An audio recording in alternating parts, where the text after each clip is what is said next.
So I'm figuring on making a video because I keep reading people's reviews slagging off angle grinders and disc cutters and such like because they've over tightened the blade and spent the rest of the day trying to get the blade off. So basically this is a flappy disc.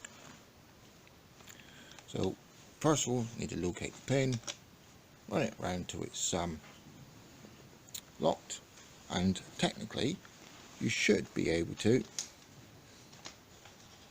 remove it by hand, like so. Now, as you can see on here, you have a bevel. On your locking nut you also have a bevel. For some of the thicker discs you can put them in that way, and those two bevels, providing they don't touch, that disc will always be tight. Now, if you have a look on the drive down here, don't know if that's going to come out to it because the sun's just come out. Anyhow, that locks in there. If you find you've over tightened it or something, you can put a screwdriver, a flat blade, in down there should you not get enough leverage or your locking pin breaks. Now, when your angle grinder comes brand new, it comes through the post in its box like that. Okay, ideally you need your blade to sit, or your guard, sorry, to sit like so. As you can see, there's an arrow there, the direction.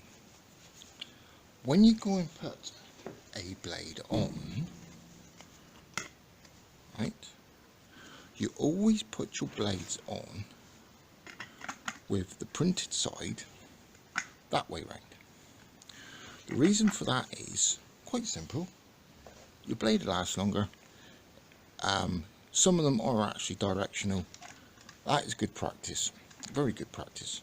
And when you're playing with your blade or changing any blades, make sure you've got it unplugged from the mains, because if you catch the trigger you're going to start losing digits.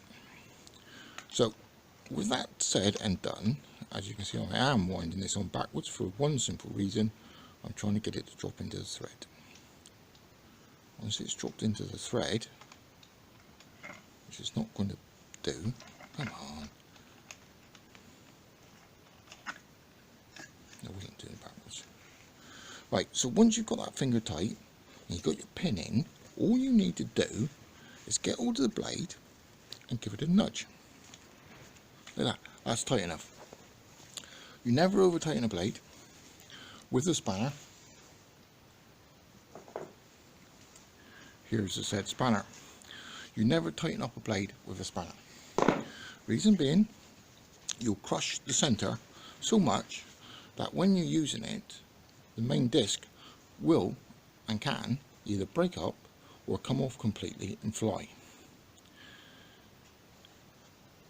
So you just do it up and tight.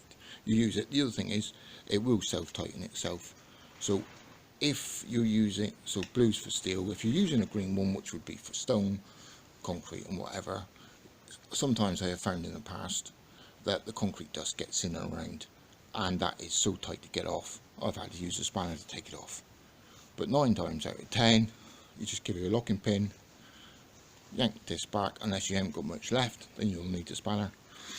Now, going back to moving your guard, I don't know if you can see the directional arrow, that's the way the motor is going to turn.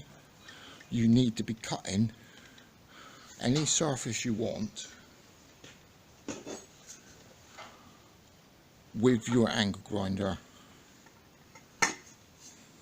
at that angle to what you're cutting.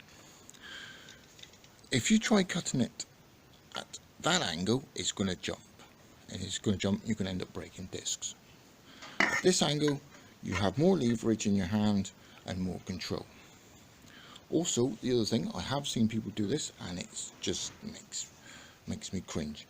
When you're cutting along a line or anything, you mark your line forwards and you do your cut backwards.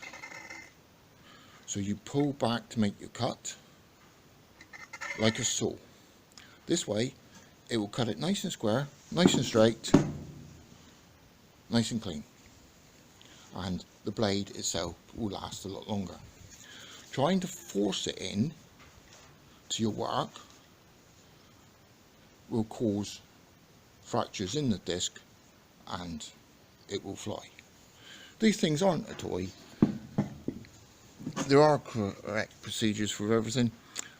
As long as you've got that set up in that fashion so that on the top of your grinder you can see the printed side of the disc, you know you're safe. We have with a floppy disk, as an example, you can only put it on that way. You cannot put it on that way. Okay, so it's the printed side facing upwards, finger tight or hand tight, quarter of a turn at the most to lock it in place. Always make sure, out of habit, I always make sure this bevel is pointing upwards and not downwards. There's nothing worse than seeing a disc flying, and it's nothing worse than being hit by one that is flying, because it does hurt. But if you do get hit by it, don't worry about it, because you're not going to bleed to death. You'll lose a few fingers or whatever, but it'll cortisone you on the way through. So that is the correct way, correct tightness. The spanner is only if you need to undo it. Now, if you have one and you've been over tightening it and you've actually broken the pin inside there, you can, on this one, drop a screwdriver down in through there to lock it against one of those nuts. I don't know if you can see that, the sun's come out again, to lock the actual shaft, and then you might be able to get it off. Other than that, a pair of narrow pipe pliers, that will also do it.